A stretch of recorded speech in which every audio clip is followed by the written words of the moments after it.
көбелек сөл жұтқан сенен, ол қайда маса сона шіркей шығын. Саянда санғы болып салқындаған, сүліктей сұлуың жоқ қырлы мұрын. Тоғайдың маңайынан бас қалдырып, шайқаған самалың жоқ таппайтыным. Қиғашқас қырғи мойын, құбылма шаш, қарасы қандыратын көздің қыбын. Қалмапты ажаршылай сүрегіңіз, сүзекпе сүзілмеме сенің мұның. Зорлығы табиғаттың бұл әуресі, төрт бөліп түрлендірген жылдың күнін. Қарқатып пәктеніне мұз тұрса да, жазды күт, жабырқама күзгі күнім. Алыстан сермеп, жүректен тербеп, шымырлап бойға жайылдым. Қиуадан шауып, қисынан тауып, тағыны жетіп қайырдым. Толғауы 90 қызыл тіл, сөйлеймін десем өзім.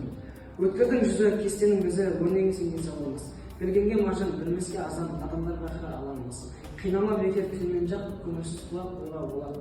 Басында ми жоқ, өзінде ой жоқ, күлкісіз кезген адам. Көп айтса көнді, жұрт айтса болды, әлеті адам. Ойда қайрат, ойда көз, болмаған соң айтпас сөз. Қайнайды қаның, ашиды жаның, мінездерін көргенде. Жігерленсіздің, қайратын бердім деп насихат бергенде.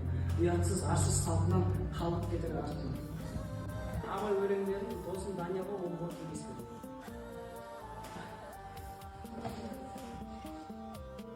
Сегодня я хотела рассказать про книгу Антона Павловича Чехова. Я вообще очень сильно люблю читать книги, и одна из самых интересных, любимых моих книг – это этого автора, Чехова.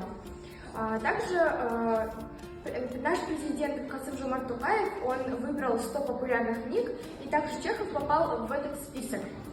Антон Павлович Чехов первый раз написал свою книгу в 20 лет. Он написал письмо к ученому соседу. В этом рассказе он написал этот рассказ безграмотно. Так как он был еще молодой, поэтому рассказ был безграмотный, но также за этой безграмотностью скрывались все его мысли, идеи. Также хочу посоветовать эту книгу прочитать своему одногруппнику Вадиму.